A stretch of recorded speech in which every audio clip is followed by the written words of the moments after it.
Warning: some viewers may find the following video disturbing. Viewer discretion is advised.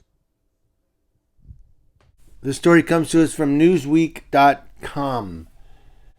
A 65-year-old Army veteran filed a lawsuit after he claims that he was paralyzed from being slammed on the ground by police when they used pain compliance techniques. Gregory Gross filed a lawsuit against Yuba City, California, and the police officers involved during the traffic stop, which left him injured. Now, the lawsuit alleges that Officer Joshua Jackson was responsible for breaking the man's neck, leaving him paralyzed after he slammed him to the ground during a traffic stop. It also names fellow officers Scott Hansen and Nathan Livingston and Yuba City.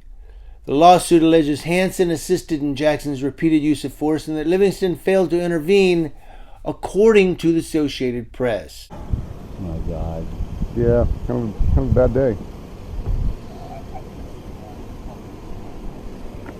Come on. Okay. What are you doing, dude? Sit down on the ground, and I'll bring a car. I didn't do over. nothing. Ow! Ow! Quit my arm. I didn't do nothing. You can start going with the program. Ouch! That hurts. Quit it.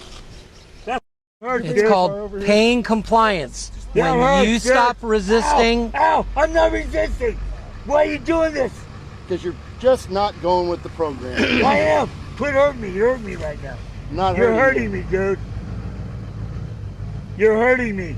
That hurts. That hurts. That hurts, man. Jake, Mr. it hurts. Gross, listen to me. Quit with me. I'm not with you. Yeah, you are. You I'm just telling did. you the way this is going to go. Would you like to shut your mouth and listen? you are not in control of the situation. You are under arrest for hit and run and DUI. You're about to get placed into a patrol car. I was going to walk you over there, but you decided you didn't want to go with the program. So now you're sitting here like a 3-year-old. Ow, ow, ow, ow. That hurts. Okay? I was So walking. listen. Listen. And it will continue to hurt if you don't shut up and listen. It's called pain compliance. They love that. Pain. Feel pain. Suck it up, buttercup. That's what they say. Gross told officers that he couldn't feel his legs and that he was in pain, but they wouldn't listen. When he arrived at the hospital, he told the workers, he said, but their response wasn't any better.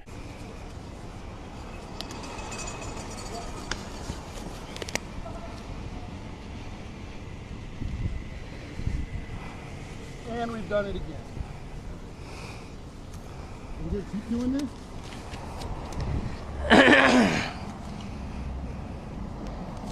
I can't breathe.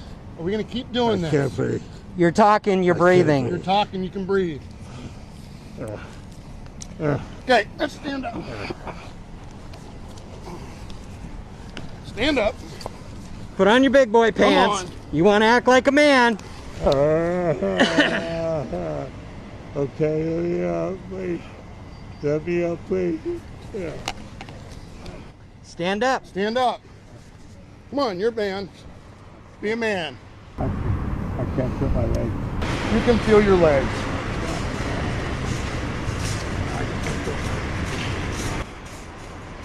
All right, there's a wheelchair right behind you. You get to sit. Stand up.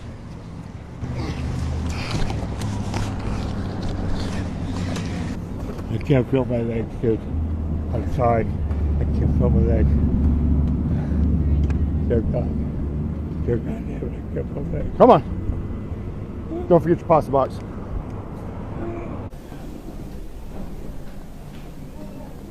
Do we want to just grab his arms and flop him up on the bed and then we can...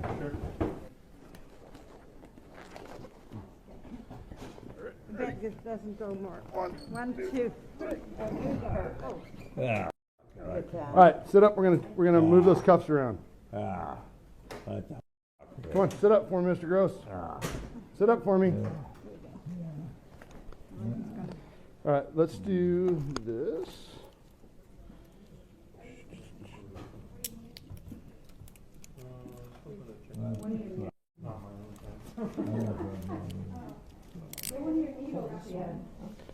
Go right here. I'm going to pull him just to the side. One medical worker said, "Don't tell me again you can't move." Well, obviously, if he's paralyzed, he can't move. No, don't move. Don't tell me again you can't move. Mr. Gross, I'm going to explain something to you. We have to take your handcuffs off in order to put you on this bed. Okay, I'm going to take them off. Watch it. I can't move, man. Here, I'll take this off right now. Paralyzed, dude. I felt paralyzed. Okay.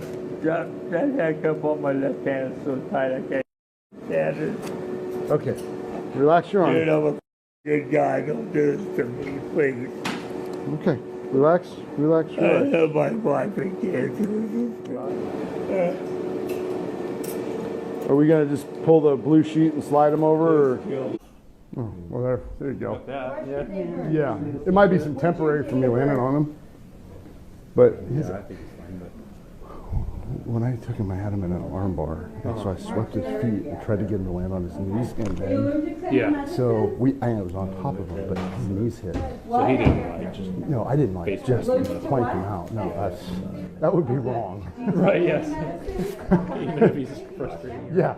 No, I tried to get him on the ground so that we could then just double pick him up and just drag him in. Yeah, I mean... But he pulled away, so I... Yeah. Doing a good job of it. Will that work? Yeah, it didn't show the bad to me.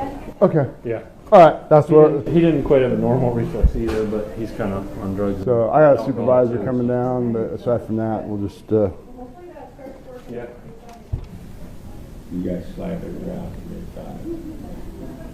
I only slammed you on the ground one time, sir, and it was very controlled. You need to listen to me. I can't not feel myself. I can't breathe my legs. Gross ultimately needed 2 surgeries to fuse his spine after the incident. He says he is no longer able to walk or take care of himself and will require help for the rest of his life because of the medical workers and the police officers, according to a separate lawsuit. Gross says he used to be active, enjoy swimming, cooking, walking his dog. Now he spends his time in a hospital bed in his living room. He said, "I just pretty much lay in bed all day. I'm just existing now, basically." Now, though he can move his arms, he said he can't write or perform other activities because his fingers are contracted with paralysis. Gross sued Rideout Memorial Hospital in Maryville, along with the University of California Davis Medical Center and individual medical workers last August. The new lawsuit claims Yuba City police officer Jackson broke Gross's neck. Jackson has not been employed by the Yuba City Police Department since February of 2021, and the department said Wednesday that officials there could not immediately say if he had his own attorney. Now, the department and Yuba City said in a joint statement that they had not been served with the lawsuit and couldn't comment. Rideout Hospital officials did not respond to telephone and emailed comment requests. Gross's attorney, Mosley Collins, was quoted as saying it's about police brutality that destroyed his life. Along with obtaining enough money to pay for his lifelong care, Attorney Collins said, "Greg doesn't want this to happen to anyone else, and neither do we, and that's why we record the police." Gross, an Army veteran who lives in Yuba City, was accused of driving drunk and causing a slow-speed collision in April 2020. He faces a jury trial in March in Sutter County, north of Sacramento, on charges of misdemeanor DUI, hit and run, and resisting arrest. Now, Timothy T. Williams, Jr., who's a police tactics expert, spent nearly 30 years with the LAPD, said that based on the video, the officers seemed to overreact. He said paying compliance, such as wrist lock, is a common technique with someone who is resisting. But in this case, Gross was already in handcuffs and being escorted to a patrol car. And then they just decided, you know what, let's rough this guy up. He's not doing what we want. Already in handcuffs. He says he can't feel his legs. Yeah, I can't feel my leg, I swear to God. You need lift people for this, or? I swear to God, I can't feel my leg, dude. I cannot. Okay. I cannot feel my leg. Well, we can slide them straight across if that works for you, and then we can use the white sheet to go back, right? You guys go like, oh my God. All right. All right, we're going to slide you off. Can't feel my legs. Mr. Gross, listen to me. Listen. We're going to slide. We're going to slide you over onto this. I love my kid. I miss him. I go ahead, man. I can't feel. Oh my God, I can't feel my legs. What happened to me? So while I don't give him a pass if he's convicted of DUI, there's no pass for that. There's no zero tolerance for DUI. But is the punishment for DUI really break his neck and put him in a hospital bed for the rest of his life? We're talking an Army vet. So you got to look at a little bit of a backstory here. Now, I have zero tolerance for people who drive drunk. But let's get a little backstory here. 65-year-old Army veteran. So he's probably seen combat. He's got a little PTSD going on. He's probably got some, anxiety, some other issues from the military. He got a little bit of backstory here. So, yeah, he's going to act out a little. What do? Break his neck, allegedly. I mean, officers push down on him. He's got a broken neck. 2 + 2 does equal 4. What do you all think?